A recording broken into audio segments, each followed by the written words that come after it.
নিজে কেন পশুর আক্রমণের শিকার হবে?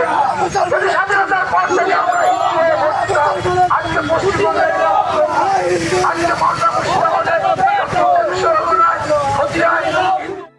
পেহেলগাঁও জঙ্গি হামলা নিয়ে শোকস্তব্ধ গোটা দেশ। সন্ত্রাসবাদী হামলার ঘটনার বিরুদ্ধে তীব্র প্রতিবাদ জানাচ্ছেন শ্যামনগরের সনাতনী ঐক্য রক্ষা মঞ্চ। এই নৃশংস হত্যাকাণ্ডের ঘটনায় ভারত ও পাকিস্তানের মধ্যে কড়া কূটনৈতিক অবস্থানের বার্তা দিতে তৎপর এই সমিতির সদস্যরা। বুধবার সন্ধ্যায় সনাতনী ঐক্য রক্ষা মঞ্চের উদ্যোগে শ্যামনগরের ঝাউতলা থেকে চৌরঙ্গি পর্যন্ত এক প্রতিবাদ মিছিলের আয়োজন করা হয়েছিল। শ্যামনগর খণ্ডের কয়েকশো হিন্দু সমর্থক এই প্রতিবাদ মিছিলে পা মেলালেন। সমিতির কার্যকর্তা সৌমিক গাঙ্গুলি জানান, পাকিস্তানি জিহাদিদের খতম করার জন্য এই প্রতিবাদ পদযাত্রা। সন্ত্রাসীদের বিরুদ্ধে সমগ্র হিন্দুদের ঐক্যবদ্ধ হতে আহ্বান জানান তিনি।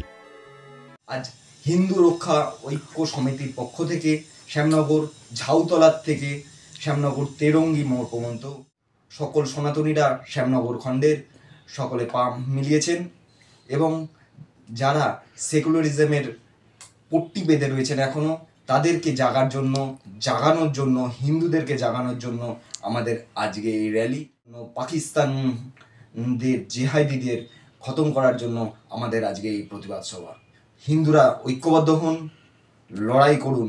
আমরা ঐক্যবদ্ধ না হলে হিন্দু সব শেষ হয়ে যাবে। বড় কোনো ধর্ম হয় না।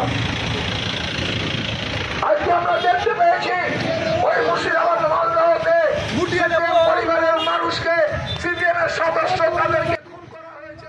Bureau report, Barrackpore Times.